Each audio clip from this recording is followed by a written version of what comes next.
This is Where We Live on Connecticut Public Radio. I'm Lucy Nalpathanchel. What are the books you remember reading in high school? Many of us were introduced to The Great Gatsby back then. The novel by F. Scott Fitzgerald is considered an American classic, set in the Roaring '20s with memorable characters like wealthy bootlegger Jay Gatsby, whose love for Daisy Buchanan doesn't end well. And we can't forget Nick Carraway. He narrates the story, told in retrospect.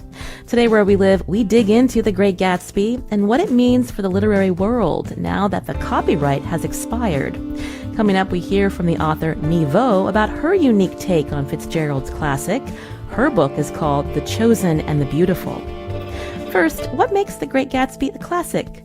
My next guest has read this novel many, many times, and she's written a book about it. Maureen Corrigan's book is So We Read On, How The Great Gatsby Came to Be and Why It Endures. Her name and voice will be familiar to you. She's the book critic for NPR's Fresh Air and an English professor at Georgetown University. Maureen, welcome to our show. Thank you, Lucy. It's a pleasure to be here. I mentioned you've read The Great Gatsby many, many times. How many times have you read it? I don't know. I've lost count. At least 100. Wow. I teach it every year, which is, a great byproduct of teaching. You get to reread the books that you love pretty much every year. And I'll tell you, it never gets old. And I will also tell you, every time I teach it, students point out something that I've missed. That's one test, I think, of a great novel, that you always find something new in it every time you read it. Now, I understand when you first read it back in high school, you weren't a fan of The Great Gatsby. No, I grew up in blue-collar Queens. I went to high school in Astoria, which is in the novel, as everyone who's read the novel may remember. Jay Gatsby and Nick Carraway drive through Astoria in order to get to Manhattan. So when I first read it in high school, I sort of had that reaction of, what do these people have to do with me? They're very wealthy characters. I can't relate to them. It really wasn't until I got to graduate school and I reread the novel, and Nick Carraway's voice really drew me in. That voice of yearning for his lost friend, that captured me. And I was hooked from then on. You mentioned that you teach this every year to your students. It's been nearly a century since this book was published, but does it still feel fresh and relevant today? What are your students' reactions? You mentioned they find something that surprises you even after reading it for so many times. They do. And mostly those surprises emerge from close reading. And I can tell you about one or two of them. But of course, the Baz Luhrmann movie is still in everybody's memory, right? So my students mostly have seen that movie, and we'll talk about that and sometimes how it misreads the novel. I think, one thing that really grabs students once they're alerted to it is that this is our great American novel about class, about trying to make it in America, and about that American dream. And the fact that it's really not something that's assured. The famous last lines of the novel, "So we beat on, boats against the current, borne back ceaselessly into the past," is a very weird last line for a great American novel, because it tells us that we can't really escape where we came from. And we talk a lot about class in the novel and about Gatsby trying to be something that he's not. And of course, he's dead when the novel opens. So that really lets you know how effective that attempt of his is to transform himself. You mentioned that famous line near the end of the novel, but I'm wondering if you could read a part of this book, I think the end of the first chapter. Yeah, this is where Nick Carraway sees his neighbor, Jay Gatsby, for the first time.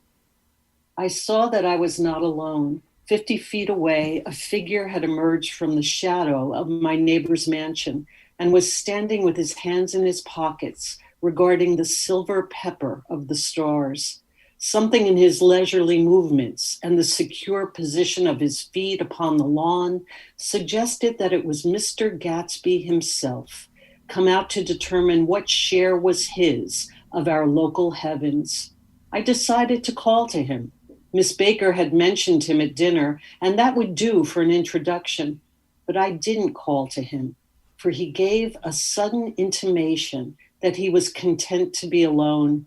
He stretched out his arms toward the dark water in a curious way, and as far as I was from him, I could have sworn he was trembling. Involuntarily, I glanced seaward and distinguished nothing except a single green light, minute and far away, that might have been the end of a dock. When I looked once more for Gatsby, he had vanished, and I was alone again in the unquiet darkness. Mm. I could listen to you reading that all day, Maureen Corrigan. She's a book. Thank you. But, I'll just butt in and say one of the two amazing things, when Fitzgerald first wrote Gatsby, that passage was not there. That passage was farther on in the novel. And the second thing is Gatsby is always disappearing like that. He's appearing and then vanishing throughout the novel. And one thing that absolutely I talk about with my students, and they always find more instances of it, is the fact that, yes, Gatsby is dead at the beginning of the novel. The present time of the novel is 1924. Nick is remembering the summer of 1922. And doesn't it make sense that Gatsby is almost ghost-like throughout this novel because he no longer is alive? Maureen Corrigan is book critic for NPR's Fresh Air. As we talk about The Great Gatsby, the copyright has expired, and we want to talk more about the legacy of this classic novel and how new authors are retelling this story. Coming up, we're going to hear from Nghi Vo about her book, The Chosen and the Beautiful. But Maureen, again, you've spent a lot of time reading this book, and you've written about it. Tell us more about the characters for our listeners who may not have read The Great Gatsby. Mm-hmm. Well, there are essentially it's a very tight novel, and that makes it different from almost everything else Fitzgerald ever wrote, certainly his other novels. So we have Nick Carraway, who's come to New York to sort of work on Wall Street, and he connects with his cousin, Daisy Buchanan, who's living nearby. Nick is living in West Egg, which isn't as Tony, and in real life is, for those who know New York, is Great Neck. And Daisy Buchanan and her husband, Tom, are living on East Egg, which is where old money lives. And also staying with Daisy and Tom is a woman named Jordan Baker, who's a professional golfer. And finally, we've got Jay Gatsby, who also lives on East Egg. He's a very mysterious, wealthy man. It's rumored that he made his millions in bootlegging. And as it turns out, Jay Gatsby and Daisy Buchanan were acquainted years earlier during World War I, when Jay met her and fell in love with her. So that's the essential character lineup. And what Fitzgerald does with those tight characters is really amazing, because one thing you notice as you reread the novel is everybody is reaching, as Gatsby is reaching at the end of chapter 1, everybody is reaching for somebody or something that they're never going to attain. Tom is reaching for Daisy. Jordan is sort of reaching for Nick. There are secondary characters, the Wilsons, who live in a place called the Valley of Ashes, which in real life was Corona, Queens, where there was an ash dump at the time that Fitzgerald was writing. And Tom Buchanan is having an affair with Myrtle Wilson. She's reaching for him. You can go crazy with an old-fashioned blackboard diagramming this novel and showing just how tightly Fitzgerald was working. It's also a symbol infested novel. There are 450 words for time in this novel, and yes, somebody counted them up. And it's a very time conscious novel because it comes to an end at the end of the summer of 1922 when Gatsby dies. We heard from a listener who wanted to hear more about the racism in The Great Gatsby, and I'm thinking to the character Tom Buchanan, Daisy's husband, and some of the things that he says about immigration at the time, and just the parallels to the conversations we have today, Maureen. Yeah. Well, in chapter 1, when we meet Tom, who, by the way, Fitzgerald's editor, the legendary Maxwell Perkins, who edited Hemingway and Thomas Wolfe, he was just the greatest editor, the one that everybody would want. He said that Tom Buchanan was the most alive character in a version of the novel that he read before it was finally published. He said, I should know Tom Buchanan anywhere, and I should cross the street, if I saw him coming. Tom Buchanan is a blowhard. And one of the things he says in chapter 1 at that first dinner party is the white race is being submerged, and he looks around at the table at Nick and Jordan and Daisy, and he points to them, you're white. And then he looks at his wife, Daisy, and he hesitates for a moment, kind of to needle her, and says, you're white too. This is a novel that is very much an embodiment of the anxieties of the late teens, early 1920s. It's worried about the Great Migration. It's worried about that second wave of immigration that is just coming to an end. Immigrants from Southern Europe, from Russia, immigrants who don't speak English, who may be darker skinned, they're all in the novel. It's worried about women getting the vote and smoking and drinking and having sex outside of marriage. So there is a lot of anxiety in this novel.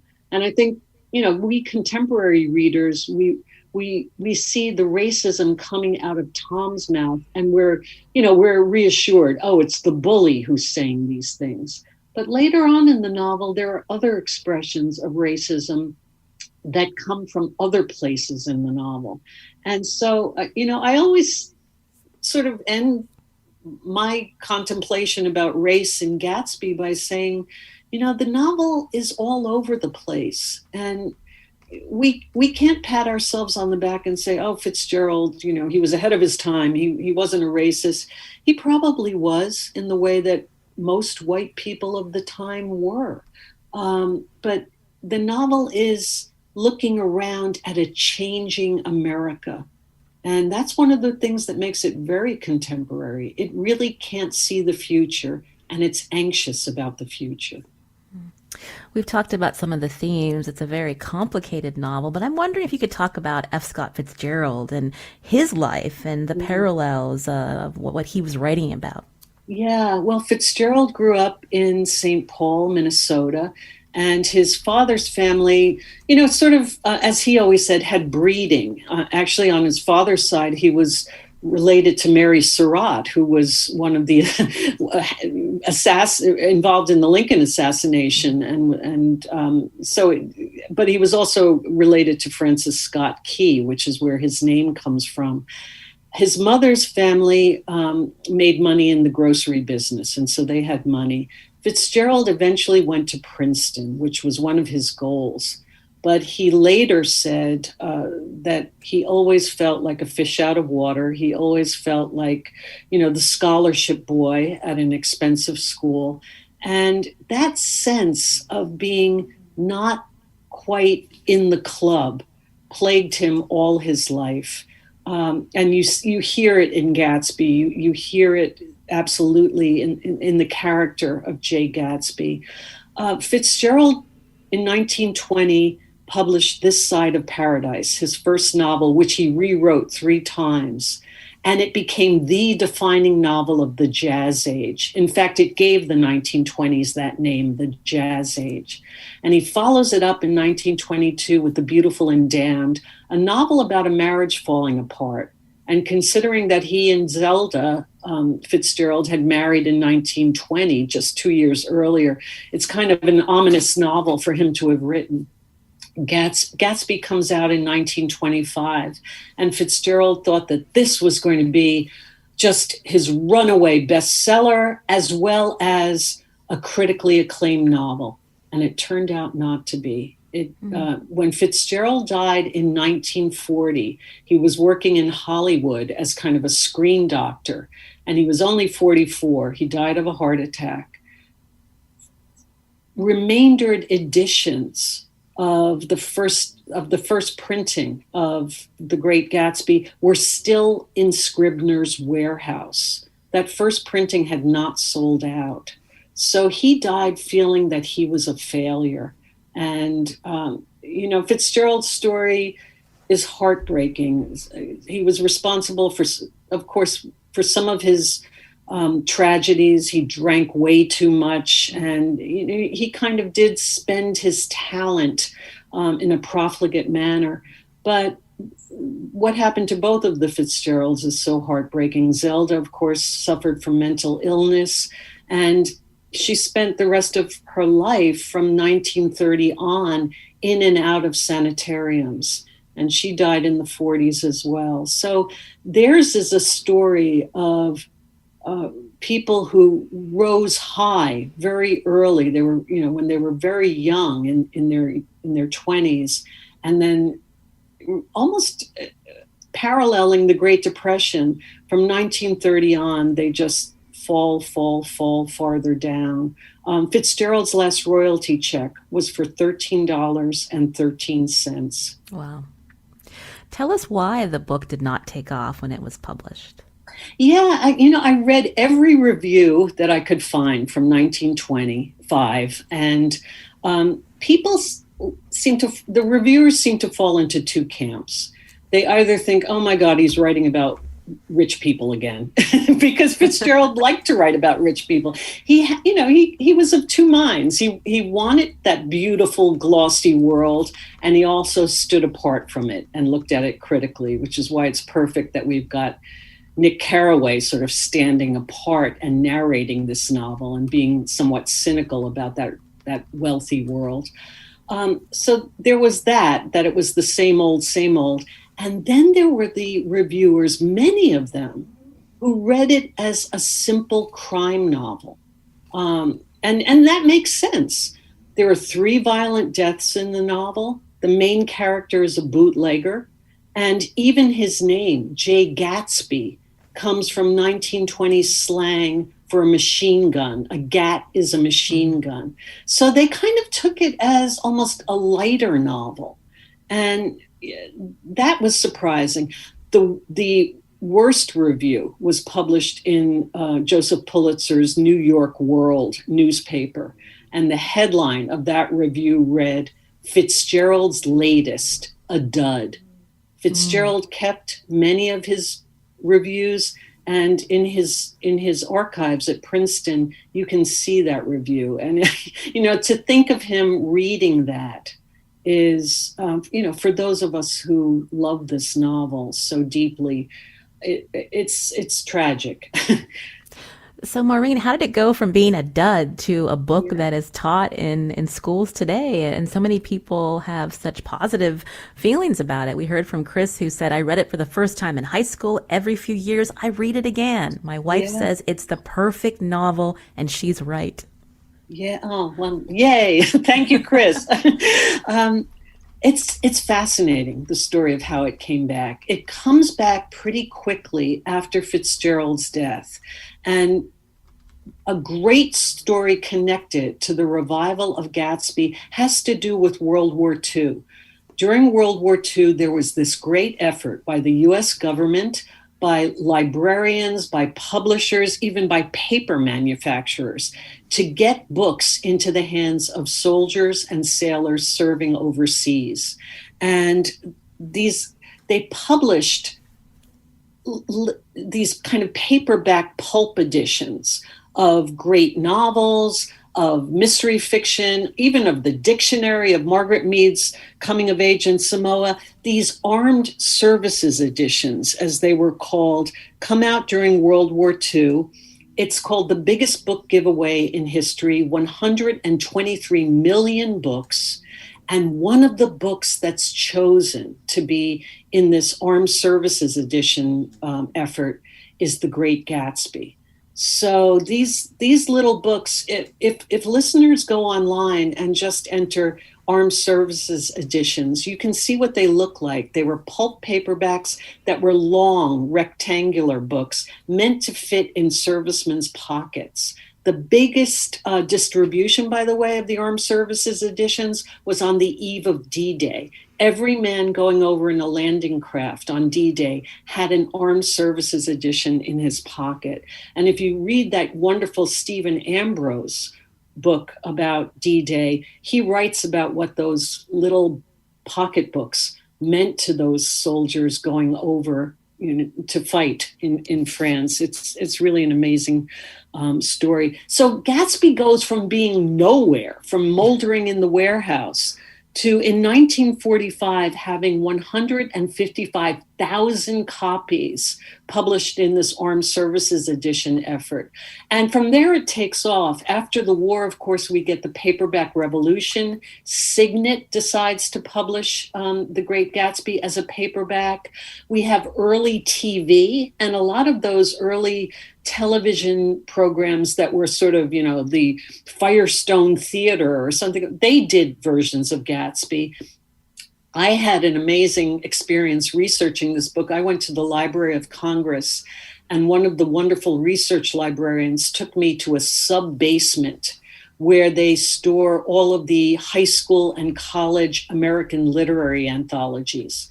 And we spent a day down there pulling anthologies off the shelves and calling out dates and titles to each other. I wanted to see when Fitzgerald came back into the school syllabus. And we kept calling out names of his short stories, of selections from Gatsby. And it seems like in the late 50s, Gatsby begins to be distributed, at least selections of it, to high school and college students, and it begins to be talked about as a great novel. So that was an incredible experience, because I later learned that about a month later, all of those anthologies, miles of them, were shipped off-site to a storage facility because the Library of Congress, like every research library, is running out of space. What a great story. Maureen Corrigan, again, is book critic for NPR's Fresh Air. She's written the book So We Read On, How the Great Gatsby Came to Be and Why It Endures, as we talk about this classic novel this year as the copyright has expired. What does it mean for the literary world? Coming up, we hear from an author whose new book reimagines Fitzgerald's classic. It's called The Chosen and the Beautiful. We talk with author Nghi Vo after the break. Find us on Facebook and Twitter at Where We Live.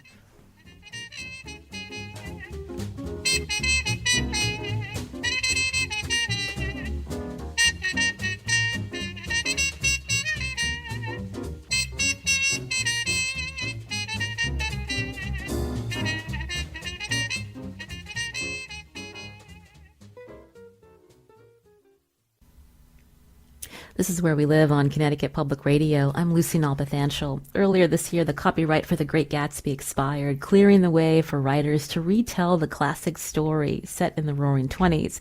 We've been talking about why it's considered a classic with my guest, Maureen Corrigan, book critic for NPR's Fresh Air, and she wrote So We Read On, How the Great Gatsby Came to Be and Why It Endures.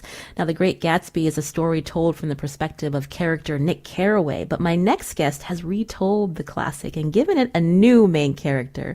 Joining us now on Zoom is Nghi Vo, author of her debut novel, The Chosen and the Beautiful. Nghi, welcome to the show. Oh, good morning. Thank you so much for having me. We heard Maureen talk about what she loves about The Great Gatsby. When did you first read it, and what drew you to this novel?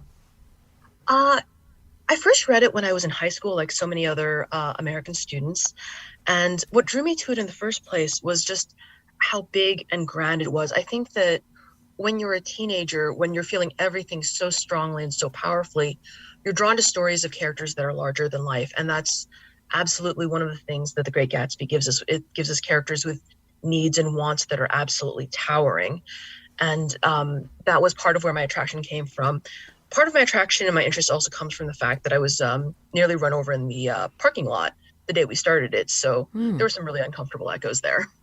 Oh wow! So I'm glad you're okay. When you retell this story, you've told it from the perspective of Jordan Baker, who I just loved as I was reading your novel. Tell us why you made that decision.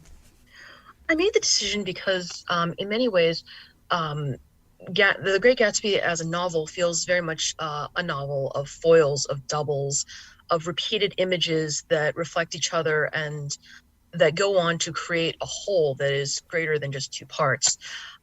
With that in mind, it felt very much as if Jordan, who herself is described in the original novel as something of an outsider, is a perfect reflection for Nick himself, a reflection who is in similar ways somewhat reticent, but also has privileges that Nick can't touch, while also not being allowed into the same places that Nick is allowed.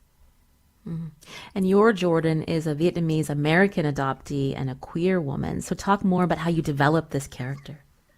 Part of the joy of Jordan is that beautiful description that occurs for her when Nick comes into the house in East Egg. The idea of her as a girl balancing teacups on her chin, her militant bearing. There is something about her that stands apart. And as we continue into the novel, there's a fact that as I was writing this novel, as I was reading The Great Gatsby in preparation for writing The Chosen and the Beautiful, we have Jordan entering the narrative a little bit later than everyone else. She's sitting, she is watching, she is observing, and throughout the novel, the original novel, she makes certain trenchant observations about the world, and the fact that she is speaking a lot less than she is seeing was my belief even when I was reading it as a teenager, and I've always kind of wondered what was going on with her, and the idea that she is actually canonically having secret meetings with Jay Gatsby himself.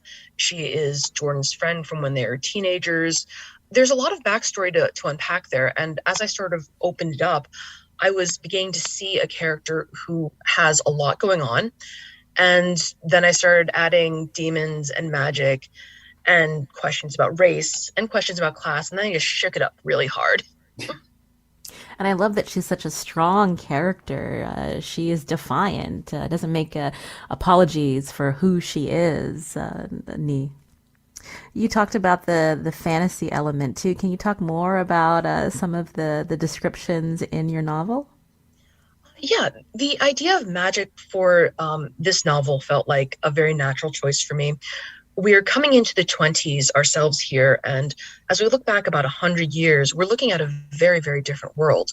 And if there's a great analogy for the way that I use magic in The Chosen and the Beautiful, it is probably with the advent and the idea of electricity from the 1920s themselves. Electricity at that point was still this sort of wonderful, magical thing. It wasn't everywhere. There were still lots of places that did not have electricity, that were not wired up to the grid.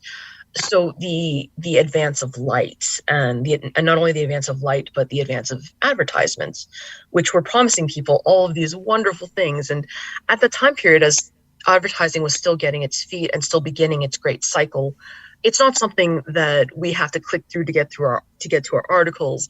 It's not this thing that is invading our lives. It was magic. It was a show. And there were a lot of promises being made.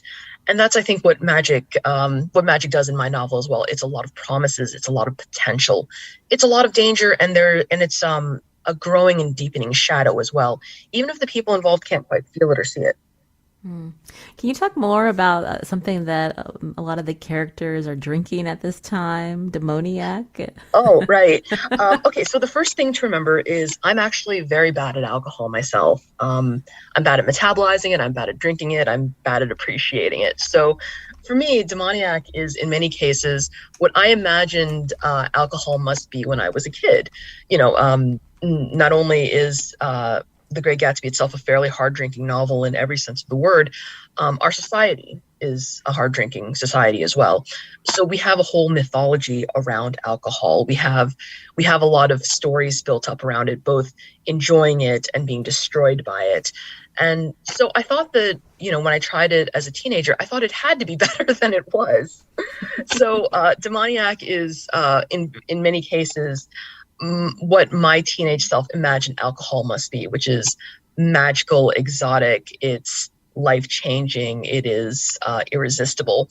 And unfortunately for me, it was just a beer in a field someplace, wondering what it was all about. And then this idea of demon blood, can you describe that for us? All right. The idea of demon's blood, the idea that it is actually something hellish, something that actually cost life from some immortal supernatural creature. I wanted it to make it otherworldly. I wanted to set it apart. It also has a sort of a strange history in the novel itself, where it begins as something of an old-fashioned drink that becomes newly fashionable with the devils in New York. The idea of hell as just one more, as one more invasive imperial power in the novel was so much fun to play with.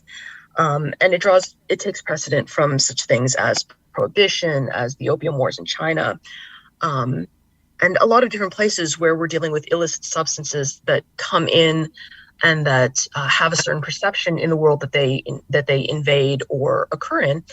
As I'm sorry, I've completely lost my train of thought.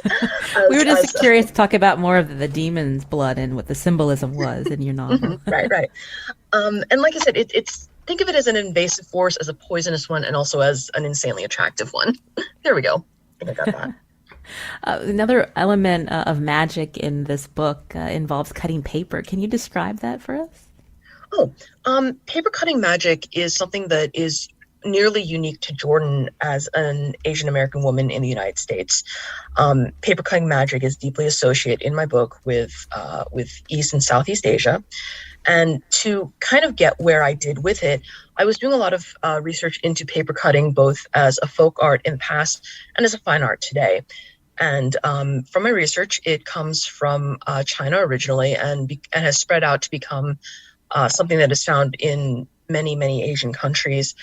And one of the things that struck me about it was originally just a decorative art that was performed with scraps. It was originally just used with scraps of paper. Before that, people used fabric or leather.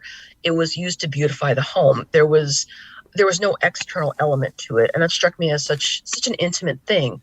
You have these scraps of things that would otherwise be thrown away, and you're using them to make the environment you live in more bearable, more lovely, and more pleasant for the people that you care about. And if Jordan's magic comes from anywhere, it comes from that, even if it's not something that she as a person takes a lot of importance from at the moment. You're hearing Nghi Vo here on Where We Live. She's the author of her debut novel, The Chosen and the Beautiful. It's a beautiful retelling of The Great Gatsby, told from the perspective of Jordan Baker. And Vo has written this character as a queer Vietnamese-American in the 1920s. Nghi, I'm wondering if you could read a little excerpt from your book, The Chosen and the Beautiful. Of course. Gatsby sprang up the delicate staircase to the upper story, drawing out shirts for me and Daisy to see. "Look at these," he cried, shaking out a pale orange shirt with a winged collar. "Wouldn't it be splendid on Nick? It's from England, and before that, Egypt. Or this, they call it Nile blue." Nick tried to laugh. Daisy clapped her hands for the colors, and Gatsby threw great handfuls of shirts down towards us. There was something here directed at Nick, but before I could figure it out, the shirts tumbling down spun and stretched out wings, sleeves stretching into long and graceful necks. As a dark blue shirt Gatsby had named Faience from London spun past me, I caught a glimpse of a mother-of-pearl button eye before it swept up to the glass skylight above, followed in turn by the rosy plum from Paris and the lemonade yellow from Quebec. We gaped as the shirts flew around our heads, a rush of fabric rising up towards the gray glass sky. I saw Daisy close her eyes, but I watched as they gained the ceiling, and then, freedom just a shower of shattered glass away, they fell back defeated as shirts, falling back to the ground limp and disappointed. Gatsby opened his hands like a stage magician, and Daisy clapped, her eyes filled with strange tears. It struck me that there was something in her that seemed to want to speak, to cry out perhaps in protest or in question. But she only smiled. What beautiful shirts they were, she cried. But for a moment, they had been birds. Maureen Corrigan is still with us. Maureen, I wonder if you can talk a little bit about that scene that Nghi just read and how it relates to the original, The Great Gatsby. Oh, that's a scene that I think stays in everyone's mind after they read Gatsby. It's so excessive and lush, and I love how Nghi talks about the shirts transforming into birds. One of the things about that scene that many people ask is, why does Daisy start crying when Gatsby he's showing off his shirts to her as he's giving her a tour of his house for the first time? And there's so many different responses to that question. She starts crying and she's saying they're such beautiful shirts as she's sobbing. And one person who read my book wrote to me and had such a fabulous reading of that scene. He said, if you read it closely, the cabinet where the shirts are described is described as hulking. Where the shirts are stored is described as hulking.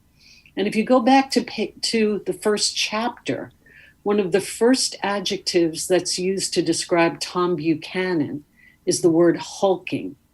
And this correspondent said, I think Daisy is crying because she realizes that the poor boy she first fell in love with no longer exists. And in fact, Gatsby, in becoming wealthy, in becoming excessive and sort of proud of his possessions, has moved closer to becoming like her husband, Tom Buchanan.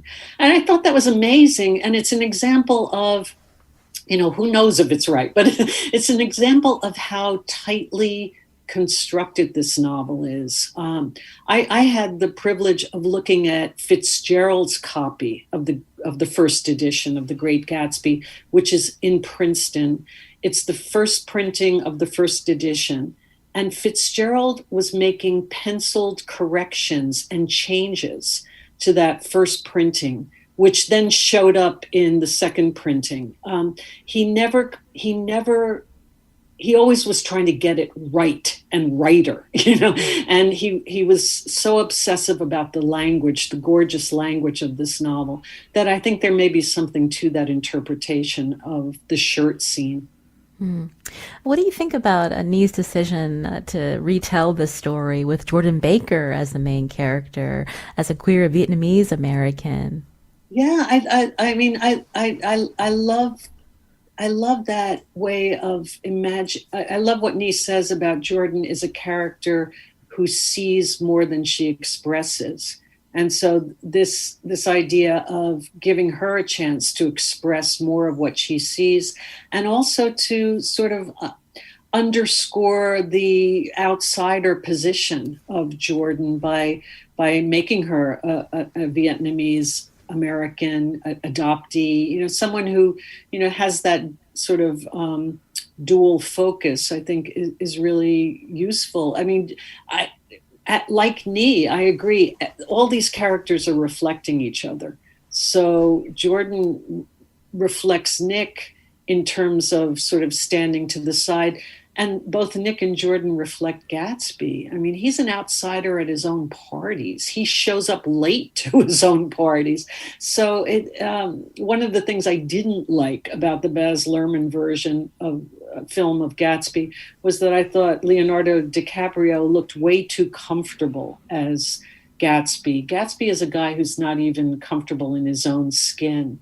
But certainly I haven't had the opportunity to read Nghi's novel yet, but I look forward to doing so because, Gatsby contains multitudes, and have at it. That's my attitude to these reimaginings of Gatsby's potential.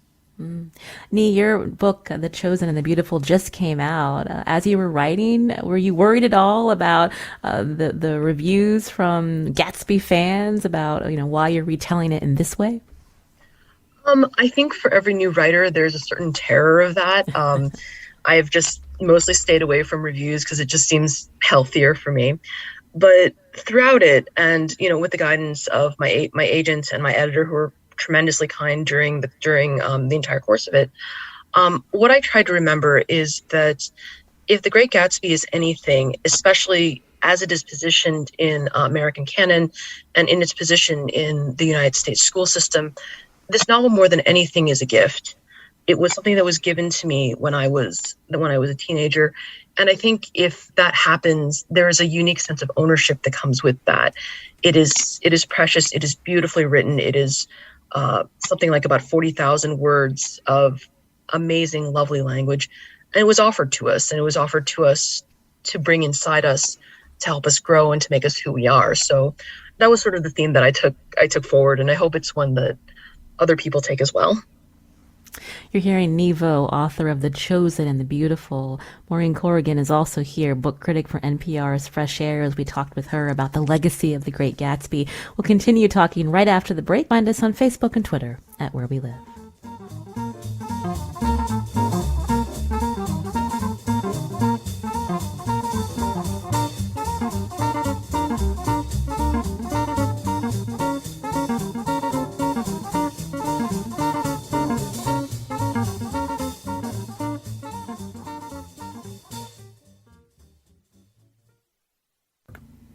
This is Where We Live on Connecticut Public Radio. I'm Lucy Nalpathanchel. We're talking with author Nghi Vo about her debut novel, The Chosen and the Beautiful. It's a retelling of The Great Gatsby from the perspective of Jordan Baker. Vo has reimagined the 1920s classic and made Baker, who she's written as a queer Vietnamese-American, the main character. Nghi, I'm wondering if you can talk more about how you approached race and class in the dialogue of your novel, how other Asians are portrayed. I'm thinking about the passages where you mentioned something called the Manchester Act. The Manchester Act is in the novel is something that it is imaginary. I've already had people talk about Googling it and not finding anything.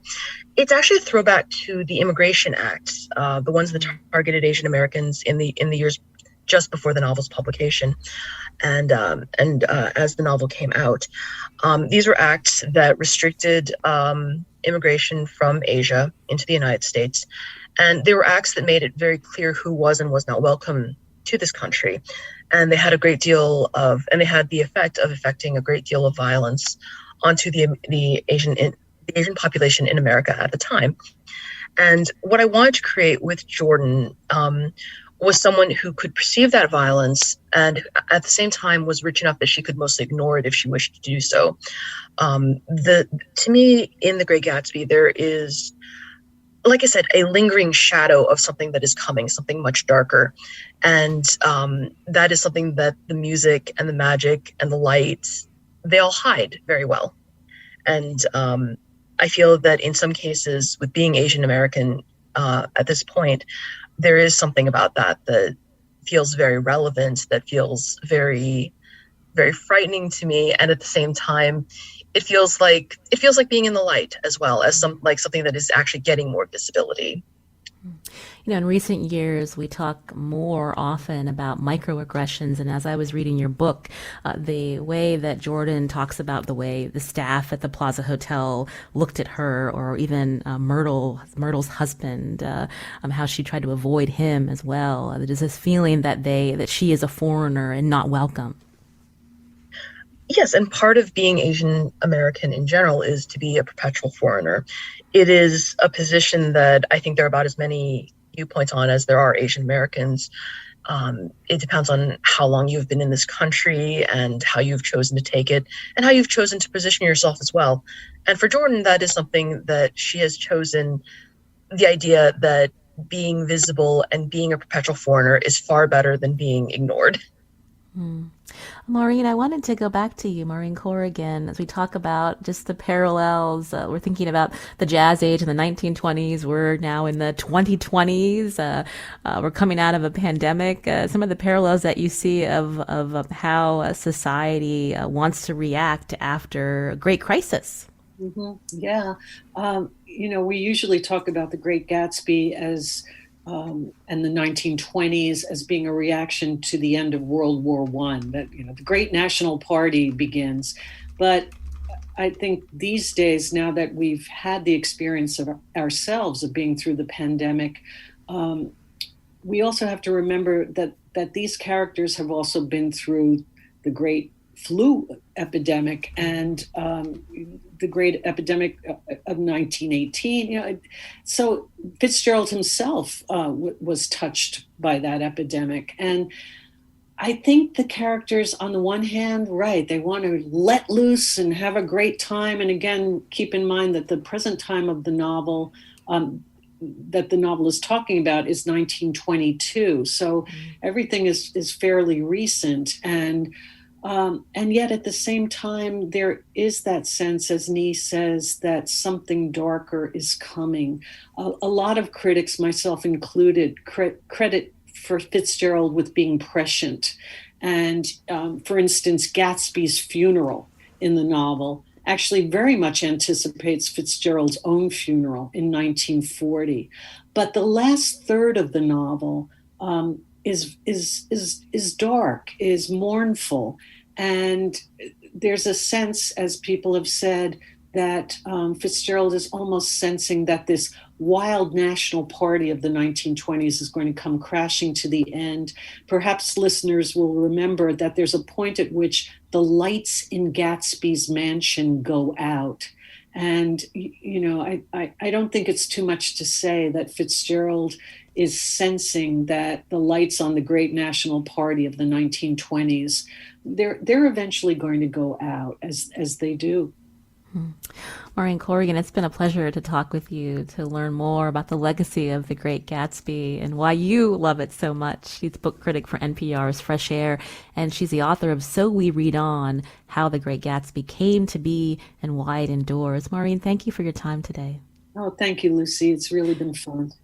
And if you're looking for a great new summer read, you've read The Great Gatsby, pick up The Chosen and the Beautiful. Nghi Vo, our other guest. It's her debut novel, a beautiful retelling of The Great Gatsby. And we can't wait to hear what else you have in store, Nghi. Thank you so much for your time today.